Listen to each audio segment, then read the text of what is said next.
My name is Gicheru. I'm an ICFJ fellow working with God for Africa in Kenya.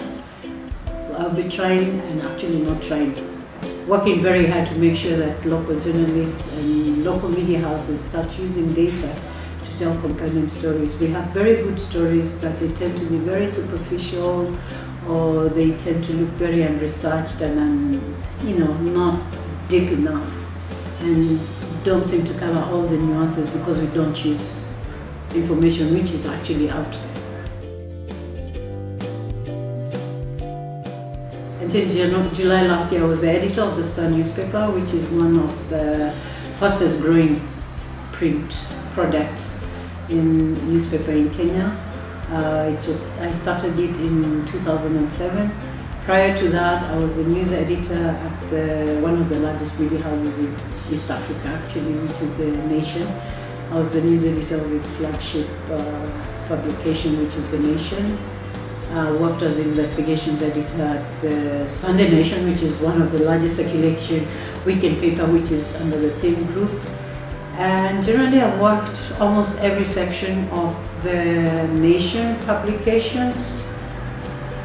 I worked there for almost 24 years. Basically be working with the Code for Kenya to develop programs, or actually projects, which we can then work or we can actually work with newsrooms to come up with projects as well as applications which can be used by the newsroom to plug their stories. But initially my first challenge, which I fully taking on, is to actually convince newsrooms to start using available information, which is in difficult ways you cannot easily navigate through PDFs or whatever, is to try and get the guys who can actually simplify that data, put it in something you can actually draw out and understand what the figures mean.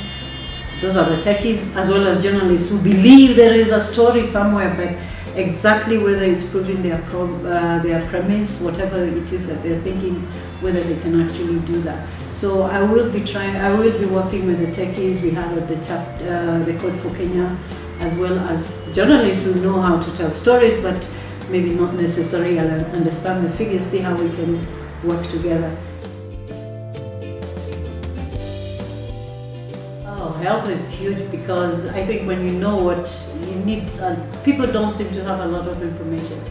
And when you give them information, they tend to want to use it really well. Whether they use it for good or bad, anyway, that's another story. But still, we don't have a lot of info, and we tend to go by a lot of hearsay. And at the same time, we have a lot of humongous numbers of NGOs, international aid organizations, you name it. They produce humongous amount of information about the state of my health in Kenya, for example. If I'm looking at HIV, there's humongous amount of data about HIV in Kenya. But what does it all mean? It doesn't, I mean, for many people it doesn't mean much, it's just numbers. But things like what the Star has done, for example, which is where they have this app where you can SMS and it tells you whether there's your doctor, the doctor you're actually seeing is registered, which means he's okay, he's not a quack. That is so useful. I mean, the stuff I've seen happening in Uganda about checking whether the medication you've been given is a generic or a good medicine, first, that is important. It helps me. It means my mom in the village, my aunties can actually check. If they can do that, it means they will not have to misdiagnose themselves or do the over-the-counter kind of buying antibiotics. You become antibiotic resistant because you've used everything from the high dosage, those kind of interventions. It helps. It means county governments, or for that matter, individuals, will not be spending so much money trying to self-medicate, because they will know that actually if you have this kind of symptoms, this is what it means.